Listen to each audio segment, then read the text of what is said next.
main qui vous a pas... Hier, ils ont fait... Ouais, il y a eu un accident de route, donc il est passé 4 ans. Il est passé 4 heures, on est passé juste devant, parce que les parties, presque tous les cas sont partis en route. Voilà, alors on continue maintenant pour le port. Dans environ 10 minutes, 15 minutes maximum, nous serons arrivés. Nous passerons ici par l'arcade de Saint-Georges. Devant le palais, si vous avez observé, il y a la statue de Frédéric Adam, le deuxième gouvernement clé. Et après le palais, à droite, on a une belle vue vers la vieille forteresse, la Mérionière. À gauche, ici, l'endroit que j'appelle la labyrinthe. Son nom officiel, bien sûr, est Campiello. Il y a un quartier nommé Campiello, même dans la ville. Ici, les ruelles semblent faciles à suivre, mais bien après, c'est compliqué à sortir.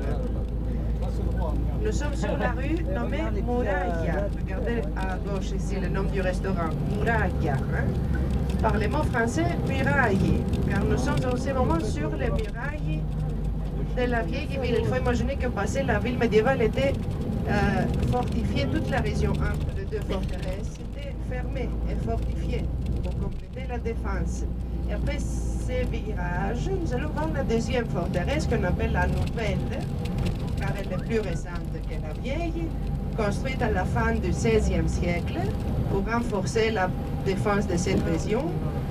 L'œuvre de l'architecte Diane Vitelli. Voilà, ici on voit les nombreux niveaux de fortification. Devant la forteresse, il y a la petite place des Spillards et le lieu du vieux port avant la construction d'un grand port moderne qui peut accepter des grands bateaux, des grandes croisières. La plupart des bateaux arrivaient ici.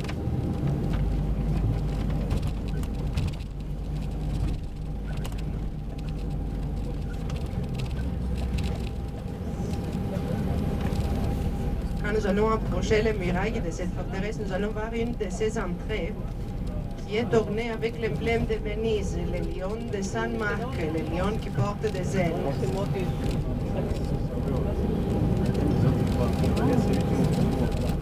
Et bien sûr, la colline de cette forteresse marque aussi la fin de la région protégée par l'UNESCO, la fin du quartier historique.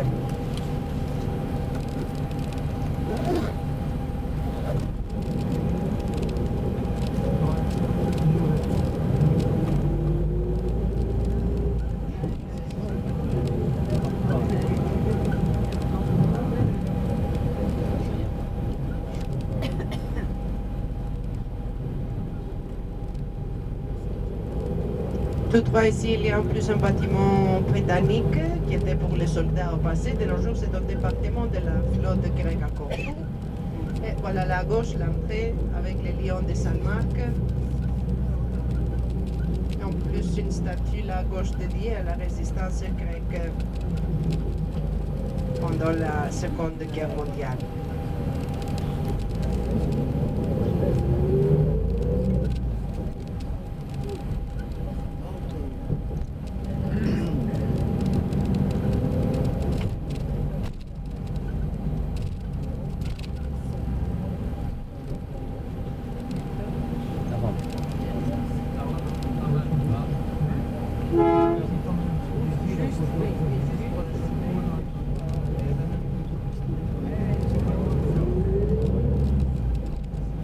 À droite, il y a la petite île de Pidos qui n'est pas habitée, mais on la visite en été. Il y a un petit restaurant, on peut faire du camping.